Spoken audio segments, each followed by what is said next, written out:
भगवान श्री कृष्ण को उनके भक्त उन्हें अनेकों नाम से बुलाते हैं और भगवान श्री कृष्ण की कथाओं में आपको इनके प्रत्येक नाम के पीछे कोई ना कोई कहानी तो अवश्य देखा होगा।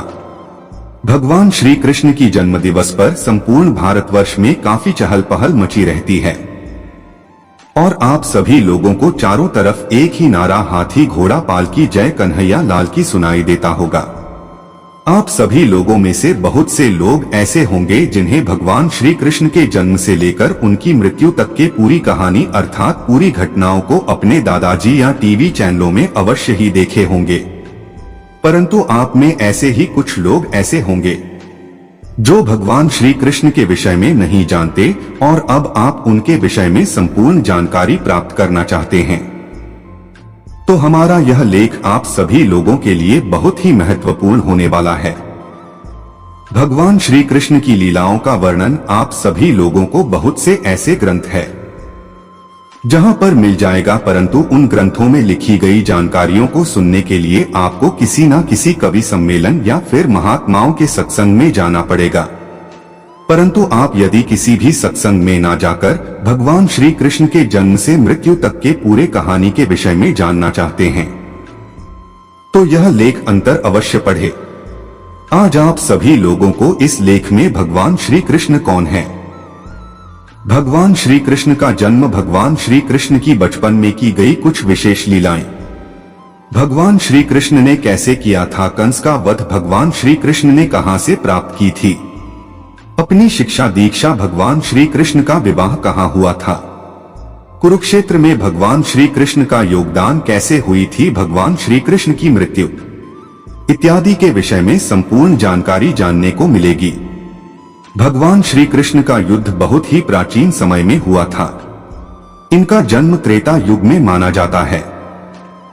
भगवान श्री कृष्ण का जन्म द्वापर युग एवं श्वेता युग के मध्य में हुआ था।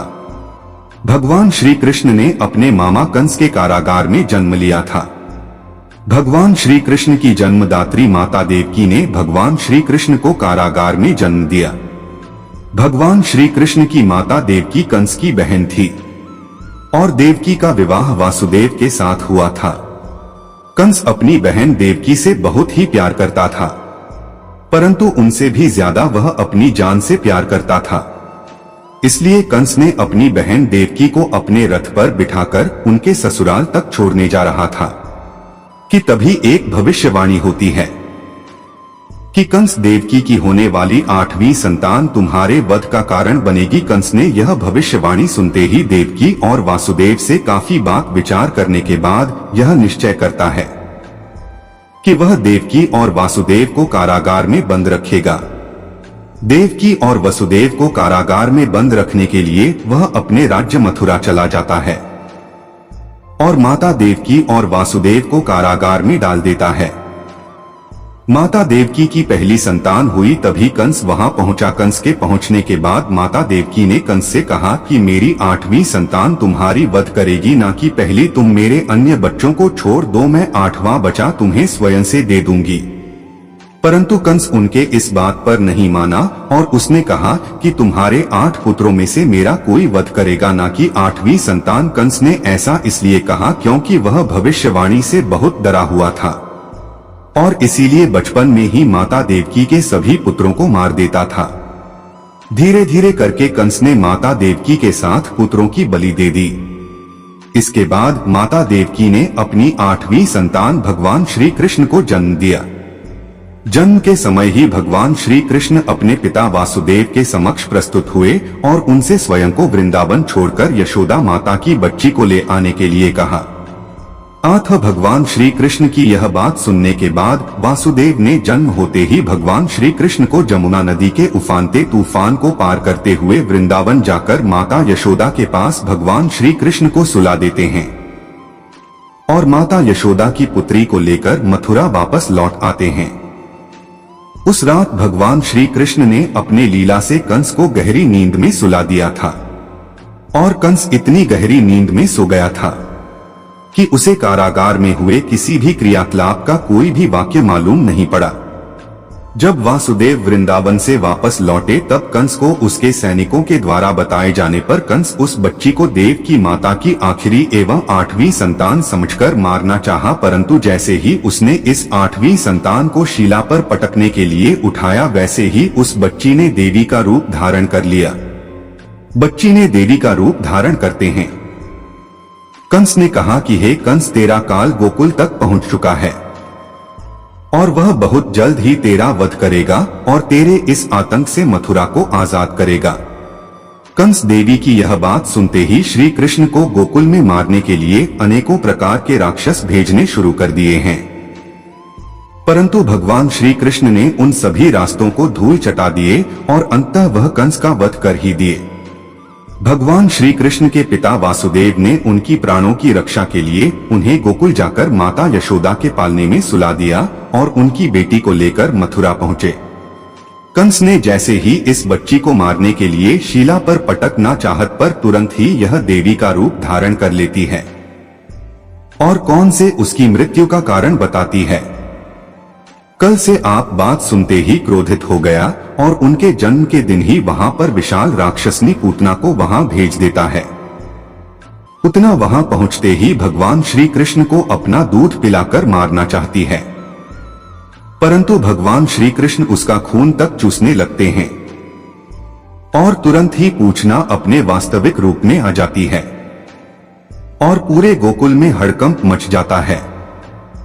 पूतना भगवान श्री कृष्ण को लेकर आकाश की तरफ उड़ जाती है और मृत्यु हो जाने पर आकाश से सीधा जमीन पर गिरती है, जिससे कि पूरा गोकुल समेत आसपास के सभी इलाके हिल जाते हैं।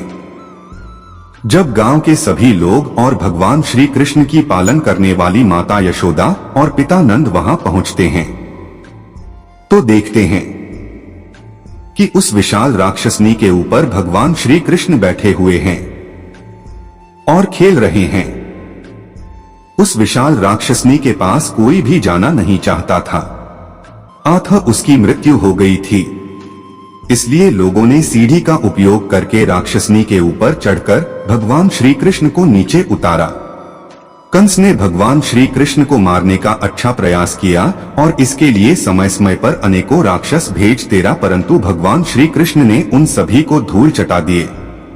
एक बार कंस ने पुनः बहुत ही विशाल पक्षी राज बकासुर को श्री कृष्ण को मारने के लिए भेजा। भगवान श्री कृष्ण ने उस बकासुर के चोंच को ही फाड़ दिया और बकासुर की मृत्यु हो गई। इसके बाद कंस और भी ज्यादा भयभीत हो गया।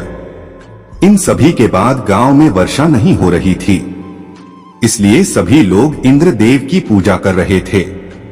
इसी बीच भगवान श्री कृष्ण ने लोगों को यह सलाह दिया कि वह तो भगवान इंद्र का स्वभाव है, वह वर्षा तो अवश्य ही करेंगे। यदि आप लोगों को पूजा करनी ही है तो गोवर्धन पर्वत की कीजिए, क्योंकि गोवर्धन पर्वत हमें और हमारे गायों को भोजन प्रदान करता है। सभी लोगों को उनकी यह बात अच्छी लगी और सभी लोगों ने भगवान इंद्र की पूजा छोड़कर गोवर्धन की पूजा करने लगे। इस बात से इंद्रदेव बहुत ही ज्यादा क्रोधित हो गए और उस गोकुल पर अपना कहर बरसाना शुरू कर दिया। इसके बाद पूरे गांव में हड़कंप मच गया। इसके बाद भगवान श्री कृष्ण ने गोवर्धन पर्वत को अपनी हाथ की सबसे छोटी अंगुली पर उठा लिया और सभी गोकुलवासी उस पर्वत के नीचे आ गए हैं। इसके बाद भगवान श्री कृष्ण ने अपनी बांसुरी बजाई और इंद्रदेव के सभी प्रकोप को अपने बांसुरी में समा लिया। इंद्रदेव भगवान श्री कृष्ण की इस लीला को देखकर हैरान रह गए और अपने कर्मों पर उनसे माफी भी मांगी। इसी कारण भगवान श्री कृष्ण का एक नाम गोवर्धन पर्वतधारी भी है।